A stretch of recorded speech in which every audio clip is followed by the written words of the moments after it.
I've been going crazy. Plug in, can't play me. Jesus done saved me. Can't switch, won't sway me.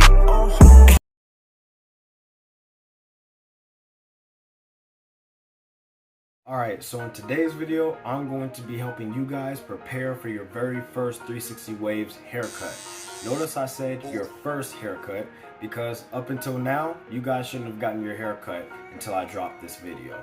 So if you got your haircut without me, you don't goofed. Nah, but seriously, like I said, in this video, I'm going to be telling you guys what to do before, during, and after you get your 360 Wave haircut to ensure that you achieve the most progress in your wave game. Now, if you're a new 360 waver, the idea of taking the waves that you've worked so hard for and then taking that to a barbershop to get it cut off or cut to a lower level, that is, can be disconcerting, right? But let me give you this hope. One thing that you can do to address these concerns is you can contact local barbershops in your area and look at the reviews and photos and see if there's any clients that have been cut that have 360 waves. If there are no clients that have 360 waves that you can tell in those photos, then the next thing I would do is call those barbershops and just ask them, hey, do you guys know how to cut clients with 360 waves? And that should knock out half of your concerns right then and there. So the first thing that you guys want to do to prepare for your first 360 wave haircut is you want to wash your hair. The reason why is so that way whenever you go to the barbershop, the barber's clippers do not get stuck or snagged in your hair, thus ruining the entire haircut. It's a lot easier for clippers to run through someone's hair when the hair is completely dry and there's no product in it. Now, depending on what type of product you use in your hair will determine how many days in advance you need to wash your hair. For example, if you use like a heavy product like butter, grease, or pomade, you may need to wash your hair the day before or maybe even 2 days before you go and get your haircut.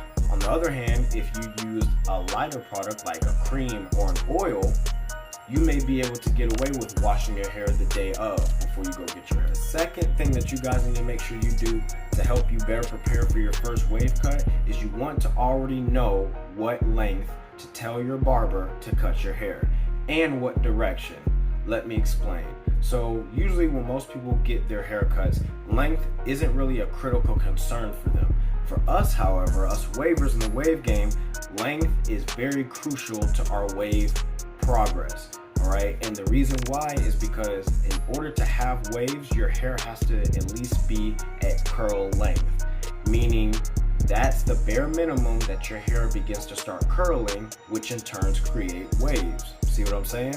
If you cut below that curl length, your hair is going to be too short to create that wave, right? So it's very important that you make sure you know what curl length to cut your hair at. Now, some of you may be wondering, okay, what is the curl length for a 360 waver? A general rule of thumb is a 1.5 with the grain.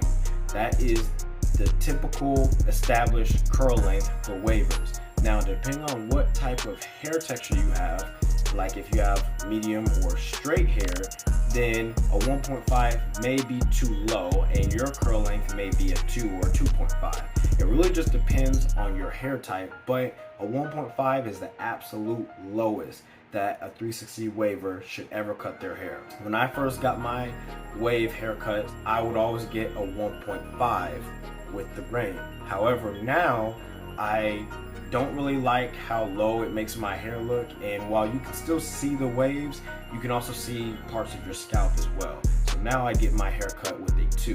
Now, the second part of this talking point is the direction, right? And what I mean by that is either with the grain or against the grain. With the grain is along your wave pattern, against the grain is against your wave pattern.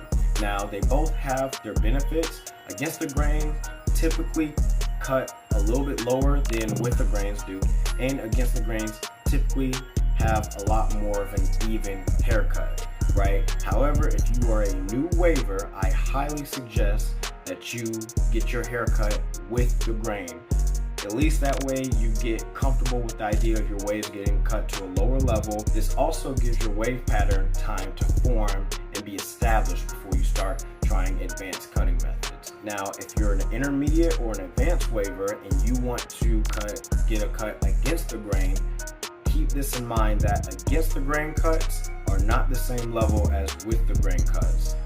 Here's what I mean by that. If you get your hair cut with a 1.5 with the grain, and this time you want to get an against the grain cut, do not get a 1.5 against the grain cut, because remember, against the grain cuts cut lower than a with the grain.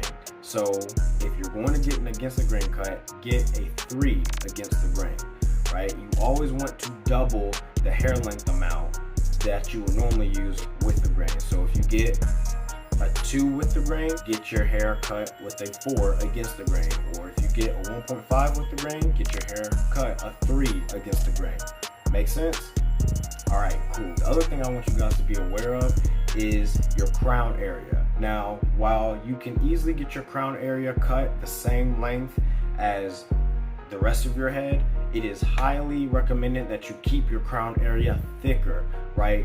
Preferably half a guard to 1 guard thicker than the rest of your head, right? So if you get a 1.5 all around your head, then you would want to tell your barber to cut your crown area with a 2, right? Or if you get a 3 all around your head, have your crown be cut at a 3.5. And the reason for this is due to the fact that your hair grows from your crown area. Typically, the hair tends to thin out a lot more in that area than it would in any other area in your head, right?